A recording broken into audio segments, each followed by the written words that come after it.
आता बातमी ती अहिल्यानगरची। अहिल्यानगर जिल्ह्यात गेल्या आठवड्यात झालेल्या जोरदार पावसामुळे भंडारदरा आणि निळवंडे धरणाच्या पाणीसाठ्यात झपाट्याने वाढ झाली आहे। 11 टीएमसी क्षमतेचं भंडारदरा धरण 60% अधिक भरलंय। निळवंडे धरणात देखील 40% पाणी जमा झालंय। नगर जिल्ह्यातील शेती, उद्योग आणि पाणी पुरवठा योजना या धरणांवर अवलंबून असल्यानं शेतकऱ्यांमध्ये आणि स्थानिकांमध्ये आता समाधानाचं वातावरण आहे। निळवंडे धरणाजवळून आढावा घेतलाय आमचे प्रतिनिधी सचिन बनसोडे यांनी। मान्सून लांबल्याने धरणातील पाणी साठा जो आहे तो पिण्यासाठी आरक्षित करण्याची वेळ खरं तर जलसंपदा विभागावरती आली होती।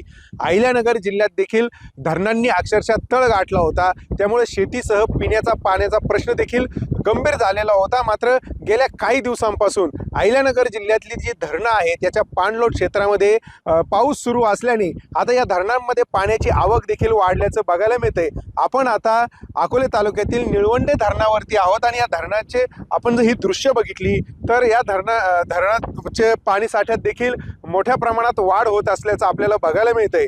याचा पाणी साठा जो आहे तो जवळपास आता 40% आसपास पोहोचलेला आहे। त्यामुळे सर्वसामान्य नागरिकांसह बळीराजाला देखील आता मोठा दिलासा मिळालेला आहे, कारण पावसाने उसंत जरी दिली तरी मात्र हे जे पाणी आहे हे आता शेतीसाठी असेल किंवा पिण्यासाठी असेल यासाठी उपलब्ध होऊ शकतं। त्यामुळे अहिल्यानगर जिल्ह्याचं खरं तर जीवनदायिनी म्हणून ओळखलं जाणारे हे जे निळवंडे धरण आहे यात आता पाणी साठ्यामध्ये वाढ होत आहे।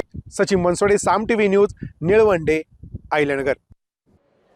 साम टीव्ही मी नेहमी पाहतो, त्यावर दाखवलेल्या बातम्या रिलेट करतात।